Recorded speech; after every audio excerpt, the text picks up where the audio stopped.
And we do have a good God. Hey guys, we're doing live stream because of what we're experiencing. All of you being at home, all of you trying to figure out how your work is going to work, how your life is going to continue in this process. And we're figuring it out as we go. And that's really even what's happening now as we even are in this time and in this message of just what are we doing in this whole time. So, hey, I'm just excited that you're here. If you've been watching, we've been giving you updates throughout the week. We've been giving you, honestly, just some of the things that have been happening. We have Ray Wimsett, who started his class that is meeting at 9:30, and that's being done through Zoom. We have our Thursday night study. By the way, 58 people a part of that. That was awesome to have those people be a part of that. Then also, so excited that we get to have people a part of the online Bible study that is happening through YouVersion. And so, hey, I just want you to know that we are going to be going through this. I'm going to have Tim switch over to my screen, and then that way we'll be able to put up the verses of what's going on. You'll be able to see those as they kind of pop up as we go through. By the way, again, if you have YouVersion, you have the stream that is with you. You get to have those verses. You just go and look for those. They're already listed for you, and they're ready to go. Hey, I want you to know that, again, we're using tools, we're using apps, we're using all of these things, and I'm hoping it's going to make us a better church. I'm hoping it's going to make us something that's going to be more significant as we go through this. So let me just say this to you as we go through. We get today to actually finish our Sustenance series. And the message that I get to share with you today is the message that I have really wanted to preach from the beginning of this series. It was really the passages that had spoke to my heart, and really I just knew that I'm like, no, this is what I want us to end with. I wasn't thinking that we were going to be doing it by video. I wasn't thinking that we were going to be doing it this way, but here we go. So we've been in this place of sustenance of, do we trust God to sustain us? Do we trust him to be in those moments, to take care of us, whether, again, that's financial, whether that's through a crisis, whether that's through a pandemic? Do we trust him? And so that's what we're going to be looking at today. And so what I wanted to do as I was putting this together is I was trying to say, okay, God, what do you really want me to say? And again, I love that I get to finally do this message that I've been waiting to do. The story that we're going to be looking at comes in three of the Gospels. It comes in Matthew 10, 1 through 27. It comes through Luke 9, 1 through 10. And it comes to Mark 6, 17 through 13. Now, what's interesting is that Luke and Mark give basically kind of a general description of what takes place here. And then what we have in Matthew is a far more detailed. Why? Well, let me explain. Luke and Mark were not disciples. They would have not been in the meeting that Jesus has that we're going to talk about. But Matthew was. So Matthew gives a much more detailed account because he was in the meeting where Jesus teaches them what we're going to be looking at today. And so I think it's interesting that in that process is that you have Matthew giving us more detail. Now, even though Matthew gives us more detail, we're going to use Mark as our framework. You got to trust me on this. I think we're going to be good. So here we are. We're going to start in Mark chapter 6, verse 7, and it says this. And he called the 12 and began to send them out two by two. I'm going to stop right there. It's interesting. He's going to send them out two by two, which means he's going to send out 6 teams. 12 divided by 2. I'm doing my math now. We all know that's scary. Really gets to become 6 teams. Now, here's a couple things that you need to understand.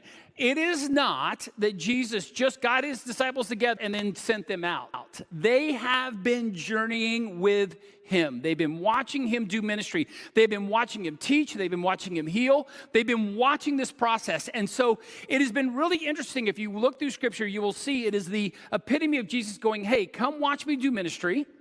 Then we're going to do it together.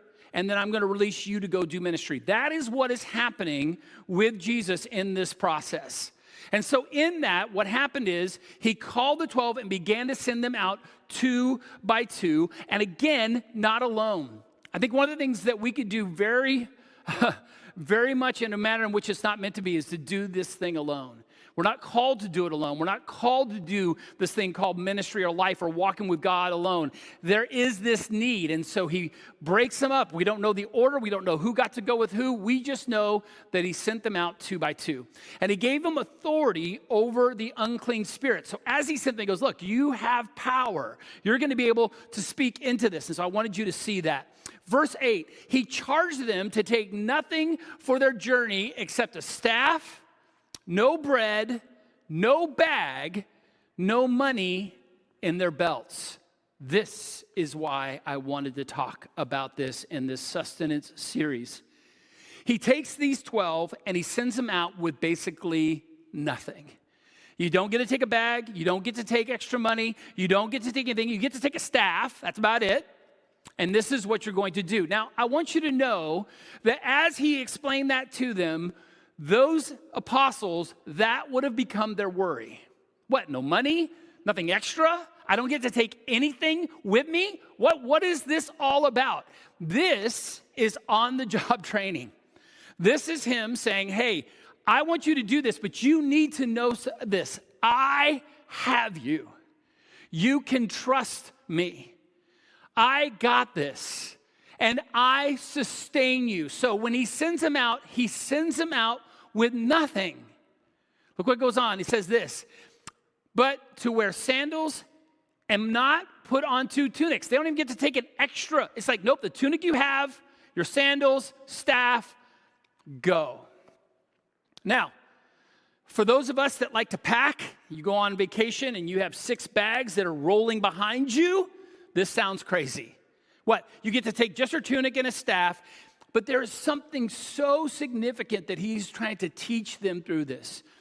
If they're going to do this ministry, and if we as followers of Christ are going to trust him to sustain us, do we trust him that if he sent us out with just the bare minimum that he already has in place what is needed? Verse 10, and he said to them, whenever you enter a house, stay there until you depart from there, meaning that don't bounce around from house to house. If you come into a village, you go into a house, that is where you stay.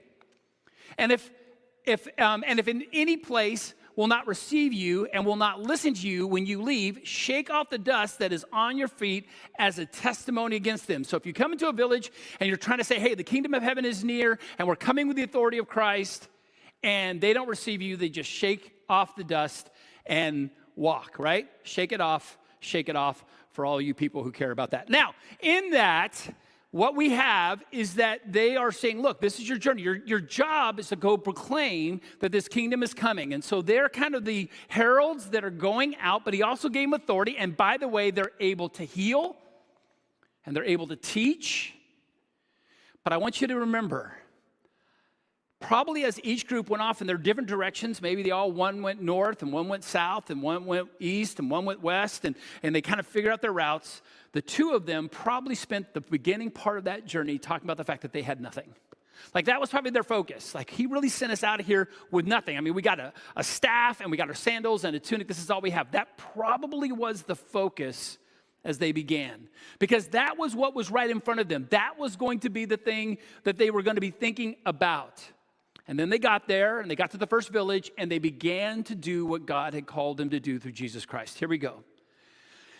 I'm going to have us now switch to Matthew 10. Now, this is why this becomes interesting. So, again, Mark and Luke just give us a cursory, hey, he warned them, told them. But Matthew 10, Matthew remembers what was said. And Jesus said a little bit more, by the way, than just, hey, don't take anything with you. Look what Matthew, by the way, one of those who were sent out with a buddy, look what was told to him. Behold, I'm sending you out as sheep in the midst of wolves. I am sending you out as sheep in the midst of wolves. So be wise as serpent and innocent as doves. Beware of men, for they will deliver you over to courts and flog you in their synagogues. And you will be dragged before governors and kings for my sake, to bear witness before them and the Gentiles. And when they deliver you over, do not be anxious how you are to speak or what you are to say. For you are to say, what you are to say will be given to you in that hour. So listen, he's even trying to say, I'm going to sustain you in what you speak. They're going to drag you. You're going to go into a village. They're not going to like it. They're going to grab you, drag you. You'll be before a king. You'll be before governors. Don't even worry. I'm going to put the words in your mouth that very hour. Verse 20, for it is not you who speak, but the Spirit of your Father speaking through you. Now again, he's doing something really significant here. He's doing something that tells them that he is going to sustain them. So, what we're going to do is we're now going to go back to Mark chapter 6. Verse 12 says this, so they went out and proclaimed that people should repent. So they went 2 by 2 into the villages, and they proclaimed the things that God had told them to proclaim. Verse 13, and they cast out many demons and anointed with oil many who were sick and healed them. So, again, we find out in Matthew that they were warned that it was going to be more severe than just going without a tunic. The fact is that they were going to be, again, sheep among wolves. But they go and do what they were called to do. Now, I want to share something with you. I want you to watch this. They go off on this journey. I'm going to get into kind of what Jesus does, but they go off on this journey. They have this experience. Jesus, for what we understand, stays. They go. He's modeled for them. I believe he probably equipped them. He's given the message. He definitely gave them the authority. He has stripped them down to basically the bare necessities and then even told them it's going to be scary. Now, I want you to watch this. This falls under the category of what's not said is sometimes just as powerful as what is said. The apostles returned to Jesus and told him all they had done and taught. Now, I want you to notice something. Their first concern was about having nothing and going with just the bare minimum. Notice they didn't come back, and that's not what they talk about. That's not the concern. They come back and say, this is what we were able to do in your name. They're telling the stories of the people that were healed. They're telling the stories of going into villages and having the authority they've given and be used. You would think that they would spend all their time come back going, hey, you actually took care of this and you took care of that and you fed us here and you took care of this. But here's what's funny. That becomes a subplot. The big plot is over the fact that they were actually doing the ministry that God called them to do. And the thing that they were most worried about at the beginning really doesn't even come up. It doesn't even hit the big news. And I want to say this to us. I think that what happens is we miss that we have the ability to do something powerfully, but we get caught up in the details of those things. Look at verse 31. And he said to them, come away by yourselves to a desolate place, meaning, hey, let's go to someplace private and rest a while. Because they've been out doing this ministry. Watch this. For many were coming and going, and they had no leisure even to eat.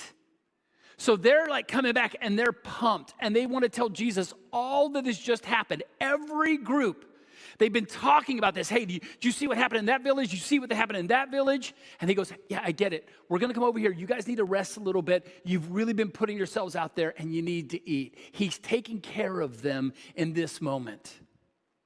So why does that matter to me? It matters to me because I want to share something that God has let me learn over the years. For over 25 years, I have led groups to Mexico to build homes. Sometimes multiple trips within a year. Let me tell you what happens every year. It'll happen this year if we're able to pull off a trip.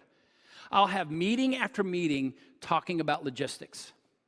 We're going to talk about tents and food, and we're going to talk about how we're going to get down there, and we're going to talk about getting across the border. We're going to talk about paperwork, and we're going to talk about safety, and we're going to talk about what you can wear, and we're going to talk about making sure that everyone knows that we have somebody who's going to take care if they have an emergency. I'm going to literally have 3 or 4 meetings, and the majority of my meetings are all about logistics. It happens every single year. But this is what I know. When they come home, that is not what they talk about. The people that go on those trips don't talk about, oh, we did this and this was the medical stuff. And they may talk about the tents a little bit. They may talk about the food, but what they mainly talk about is the family. And they talk about how God used them. And they talk about how God used that group to come together.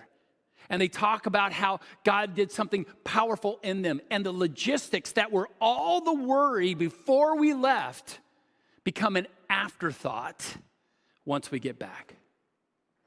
They just do. I have never seen many people come back and just really want to talk logistics. It's like, oh yeah, that stuff just happened. Yeah, we had meals and we got there and a bus took us to our spot.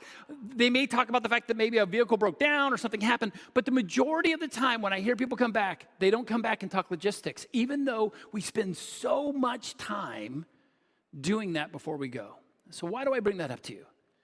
Because I think that's where we're at when it comes to our believing in the sustenance. We're worrying about the logistics when really we have a God that goes, I got all that covered.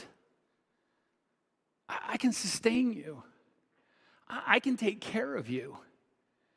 I can do these things.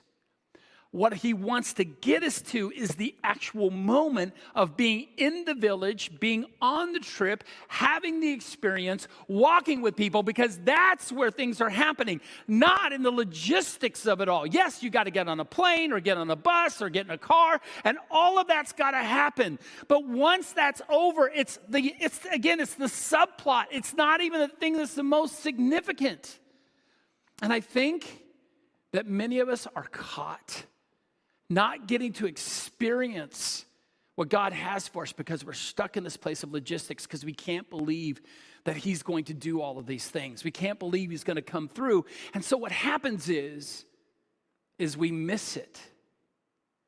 And I believe that's why Jesus stripped down the disciples and said, I want you to go, and I want you to know I got all the rest of this taken care of. I'm going to feed you. I'm going to make sure you're clothed. I'm going to make sure you're housed. You're going to be great. Because he knew that they would come back and talk about the experience of ministry, not the logistics. Do we believe that we have a God that sustains us in the process, sustains us in those moments, or are we stuck in logistics? And I think it's an important question. So I want us to go back to Matthew chapter 10.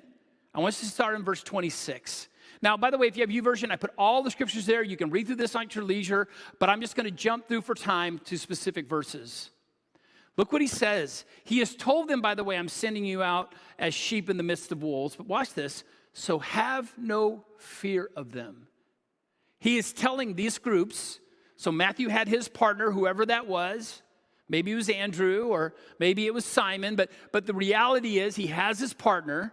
He says, so have no fear of them, for nothing is covered that will not be revealed or hidden that will not be known.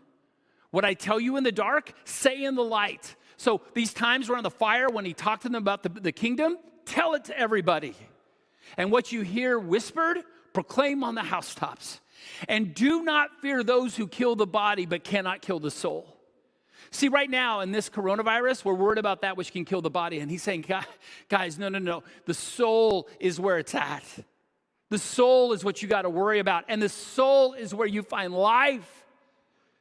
Do not fear those who kill the body but cannot kill the soul. Rather, fear him who can destroy both soul and body in hell.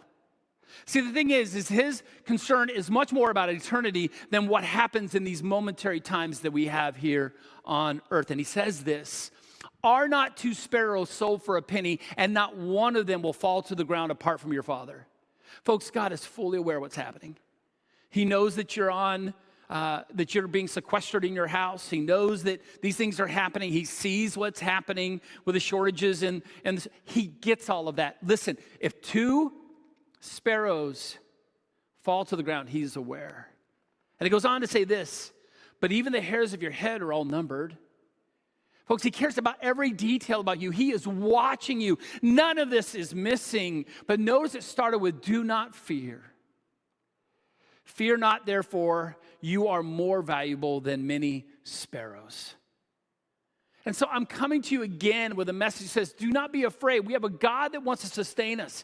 We have a God that wants us to experience. We want God that wants you to be in the lives of people, to call them, to encourage them. I realize we got to keep social distance, but we cannot keep a distance of saying that you matter.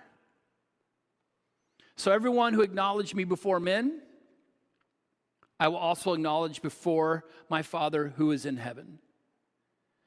But whoever denies me before men, I will also deny before my Father who is in heaven. So I want you to understand that I want to encourage you that this journey of going to who God is says that we should be walking in faith that he'll sustain us. So let me explain this to you this way. I'm going to tell you my story. It was my senior year in high school, and I was given an opportunity that was amazing. Two other high school students and my youth pastor were given a chance to go to Haiti. And we were going to be an extended trip. It was nearly a 20-day trip. Our job was to go and visit all the different styles of missionaries on Haiti and write up reports. So, for example, if you were one that wanted to do street ministry, we went and saw that. If you wanted to do building ministry, we went and saw that. If you wanted to do orphanage ministry, we went and saw that. And so our job is to go see all these ministries, do write-ups, and they wanted it from a high schooler's perspective, so that's why there were 3 of us on this trip. The problem is right before the trip was supposed to be done, a coup had taken, and the leader, whose name was Papa Doc and Baby Doc, and you can go back and look at your history lessons, they had been deposed, and there were literally, the whole country was in upheaval. I will tell you, probably in today's time and age, we wouldn't have gone the trip, but my parents said, we trust Jesus, and they put us on a plane, and we took off. We landed in Haiti, and when we got the plane, there were guns pointed at us. The reason why is that the government, the army had kind of trying to take control of a situation that, by the way, no one had control over. And so we knew that it was a very volatile situation. So we met other teams. There ended up being a number of us. We ended up getting 5 vehicles. By the way, these little Daihatsus and just tiny little box of cars kind of a deal. And we're supposed to have 5 of them. But they were going to be all manual, and there's a reason for that, and I'll get to that in a minute. But we had one that was an automatic, and that was the only one they had, and I didn't know why it was a big deal at the time, but we said, okay, we'll take it. And so we start driving. We found out really quickly why the issue of having an automatic car. Folks, I'm not exaggerating when I say this. We had to take these cars across rivers that were chest deep. So basically, just the way you do like a bucket brigade kind of a deal, we did that with cars. The guy would stay in the car, he would keep the engine moving, and we would literally kind of hand the car off as we would go across this river, and we did that with all of the cars.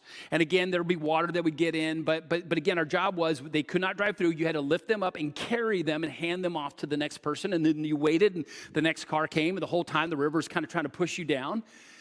So with the manual transmissions, that wasn't a problem, but doing this, we did this probably about 4 or 5 times. Water got into the automatic transmission box of this one of the cars. Now, before that happened, though, one of the cars got in an accident. It got rear-ended and literally just caved in the back of the car. So we had 5 cars, and there were 4 people in each car. Now, we are out of car. So now, we are doing 5 people in these little tiny cars, and everyone's holding their luggage to be able to get through. We got the farthest. So when we were driving through this country, we got the farthest that we could get from being back home. So if you're taking like a trip out and back, we are the farthest out. And I remember I was not in this car. I remember that the car that was the automatic just pulls over and stops. And we all get out. I'm trying to figure what's going on. He goes, I've had it in gear. I put it in gear, hit the gas. It's just spinning. There's nothing there. My dad was a diesel mechanic, and so I learned a couple things. So we opened it up, and I remember taking the dipstick, and I remember pulling the transmission, and just milky water just poured off the dipstick. It had been filled with water from us trying to put that in, and so what had happened is that we had just destroyed this transmission. Remember, we've already lost one car. We cannot lose another car. And I remember at this moment going, God, you have me the farthest away from my airport. You have us the farthest into this. God, what are you going to do? And I will never, ever, as long as I live, forget this moment. The guy who's the leader of the trip goes, here's the deal. We're going to lay our hands on this car. And if you don't believe that God can heal this car, don't put your hands on this car. I am 18 years old, and I am a believer in Jesus, and I believe he can heal cars, so I put my hand on the car, and we prayed. We got back into the car, he stuck it into gear, and it went. 5 more days, it went. And this is what I know. When we brought the car back to the rental place, the car could not make it up the driveway to get back into it. It stopped right in the driveway. We all got out, shoved it into its spot, handed them their keys, got on the shuttle to go to the airport. Let me tell you this. Can I tell you the emotion I have right now with telling that story? Our God has provision, and our God will sustain.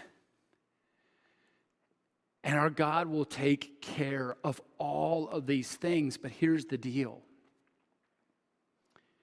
If I would have worried about the logistics, I don't remember the logistics. I remember the lives that got changed. I don't remember all the different elements. I remember the people we got to be with. I remember the experiences that God gave me. And I remember that God goes, I'm going to take you to the farthest place and show you that I got you. I want you to have those stories. I want you to have that experience. Because we have a God that goes, well, you just go. And at that moment, we didn't have anything. I had no tools. I had no nothing. Either he healed the car or we had a group of people that had no way home. I want you in those places. And I think that we get bogged down in being fearful that those things might happen. And here's the thing, and we miss the miracle when they do. We miss the miracle when we get to experience that. 1 Peter 3, 12 through 15 says this, for the eyes of the Lord are on the righteous, and his ears are open to their prayer. A prayer of people laying a hand on a daihatsu in the middle of Haiti. But the face of the Lord is against those who do evil.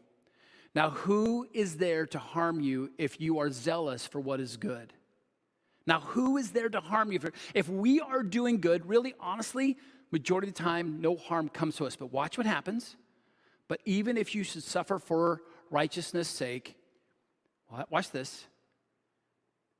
But even if you should suffer for righteousness' sake, you will be blessed.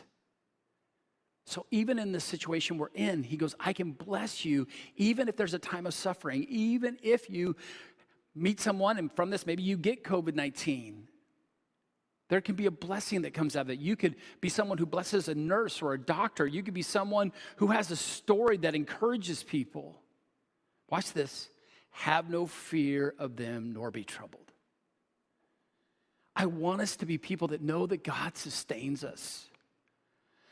But in your hearts, honor Christ the Lord as holy, always being prepared to make a defense to anyone who asks you for the reason for the hope that is in you, yet do it with gentleness and respect. But in your hearts, honor Christ the Lord as holy.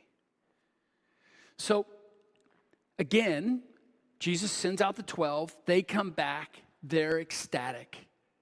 Again, they weren't telling a word about the fact that they only had a staff and one tunic and a pair of sandals.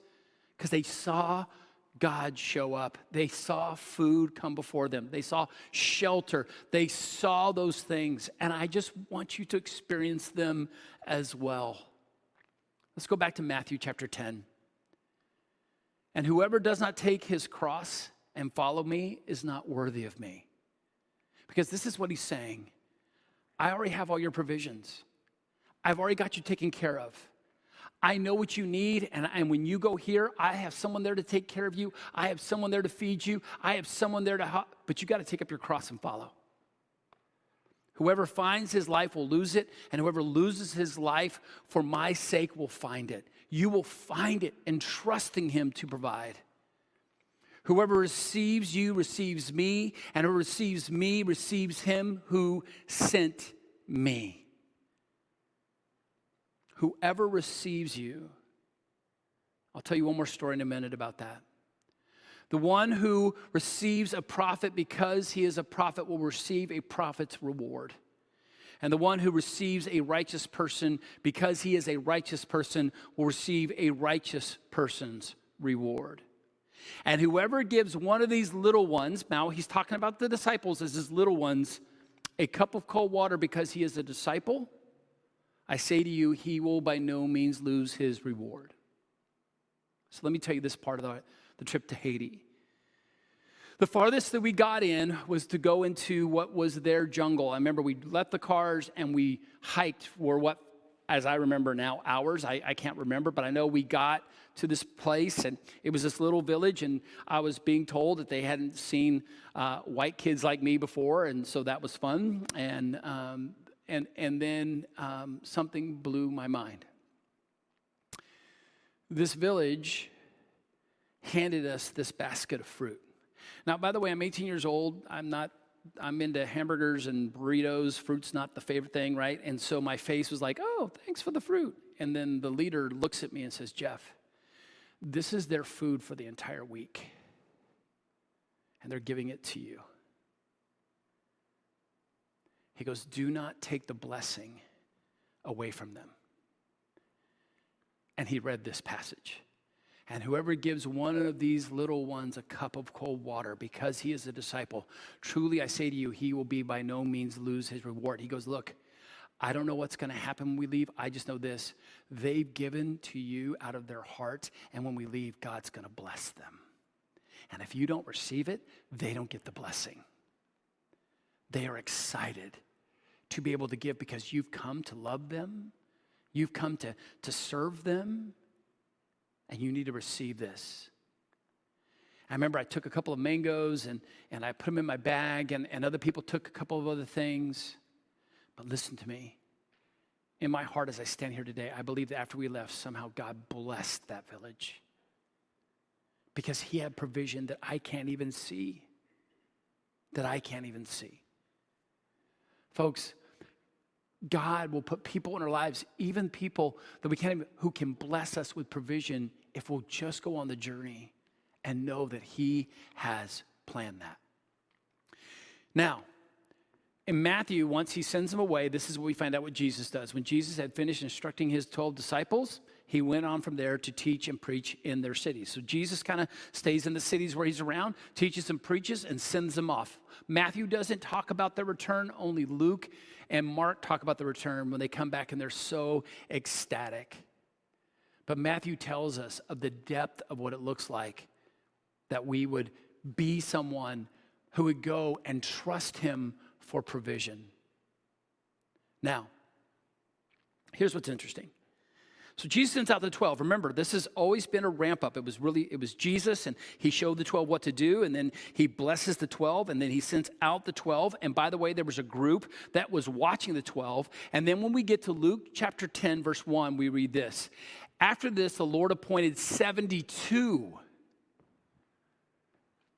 others and sent them out ahead of him 2 by 2 into every town place where he himself was about to go. So this begins to grow. So the 72 watch the 12 come back, and the 12 come back so excited, and they're like, I'm in. And when Jesus says the exact same thing to them, look what he says. And he said to them, the harvest is plentiful, but the laborers are few. Therefore, pray earnestly to the Lord of the harvest to send out laborers into his harvest. Go your way. Behold, I'm sending you out as lambs in the midst of wolves. Says the same things to the 72 that he said to the 12. Watch this. Carry no money bag, no knapsack, no sandals, and greet no one on the road. They're back to logistics. And those 72 are in the same place the 12 were, but the 12 have a story that says, trust him. He will provide for you. He has sustenance for you. You are going to be taken care of. You are going to be blessed. And the 72 do the exact same thing. They go out. They go into villages. Look what happens in verse 17. The 72 returned with joy, saying, Lord, even the demons are subject to us in your name. Not our power, your name. And those 72 came back, and I'm telling you, they didn't come back and talk about not having money and not having having the tunic or not having the sandals. They came back and told the story of how God used them and how he used them to bless so many people. And I want that for you. I don't want you to get caught in the logistics. I don't want you to get caught in like, well, how is God going to do this? Or how is God going to take care of this? I'm sitting right now, Esteban is here. I watched what happened with Chantal when she was worried about the logistics of her trip when she went to Thailand and Cambodia. And by the way, not only did God take care of the logistics, but more so, and even more people got to go. And I'm telling you right now, when she came back, she tells stories of being with kids who were in orphanages. She doesn't talk about the logistics. She talks about how God used her and how God changed her heart and how she had adopted two of these kids because God opened her heart. Please understand, she doesn't come back and go, yeah, I was so worried about, yes, there was a time, but God took care of all that and took care of all the provision. What did she do? She trusted that God would be there and do what needed to be done. Behold, I have given you authority to tread on serpents and scorpions and over all the power of the enemy, and nothing shall hurt you. That's what he says. Go. You're going to be fine. I've taken care of it. You can tread on serpents. You can tread on scorpions. I'm going before you. Nevertheless, do not rejoice in this. By the way, I'm jumping down to verse 20. Nevertheless, do not rejoice in this, that you have this power. Do not rejoice that I've given you this. Look, he says that the spirits are subject to you. Don't rejoice in that. Look what he says. But rejoice that your names are written in heaven. Rejoice that your names are written in heaven. Because when we experience these things, we get to see that God will use us for his glory. Remember, they came back in joy and said, in your name these things happen. Folks, I have no power of my own. I had no power to fix that car in Haiti, but in his name, and I prayed in his name, amen, heal this car. And I'm telling you, I watched a car be healed. I want you to know that I walk out of here not going, hey, look at all the things that God has allowed me to do. I get to walk in and go, my name is written in his book, and he has me. He has me. Luke 10:21. In that same hour, this is Jesus. In that same hour, he rejoiced in the Holy Spirit and said, I thank you, Father, Lord of heaven and earth, that you have hidden these things from the wise and understanding and have revealed them to little children. Yes, Father, such was your gracious will. What's meaning is he's looking at 72 people who have just come back, and he goes, you didn't give this to the learned understanding. You gave it to those who were willing to go on the journey without a money bag and out without an extra tunic.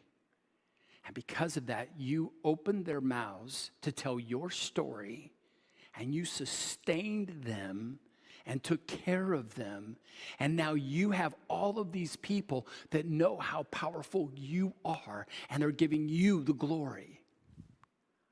Folks, I want you to be those that God uses as he speaks through your mouth, as he speaks through your heart. And Jesus, I love that he's rejoicing, that he has a God, that his Father blesses us and lets us be his hands and feet if we will go on the journey and trust him to sustain. We've been in this whole series on sustenance. It's coming to an end to say this: man does not live by bread alone, but by every word that comes from the mouth of God. And I want you to stand and know that he sustains you. Some of you, because of what's happening with this COVID, you haven't been able to work, and you're going to be worried about your finances. God has you. You're going to be worried about what's going to happen with your job. God has you. Do you trust him that he can have you there? And you get to give a testimony of, my God has this. My God has this. Church, those that are sitting in homes, because you, by the way, if 2 or 3 are gathered, Jesus is in the midst. He's with you. Church, We have a God that wants to sustain you. We have a God that wants to do so much for you. Do you trust him? And I pray that you do. Let me pray for you. Heavenly Father, you are so good. And Father, you want us to trust you, and you say, don't take a money bag. Don't take these things. Let me show you my power. Don't try to do it in your strength. And Father, we do that. We try to say, look, but I have the resources. I can do it. God goes, no, let me show you my resources. Let me show you how I can sustain you. Let me show you how I can bless you. And we miss so many opportunities to see God's power because we say we got it. And I have the bankroll and I have the stuff. And God doesn't need to do any of this. God, forgive us. And may we hear from your disciples that said, no, be willing to go with only a staff and some sandals and a tunic and see him provide. See him sustain. That's our message. Would we trust him in this? God, you are so, so very good. And I love you dearly. And I pray this all in the name of your Son. Amen.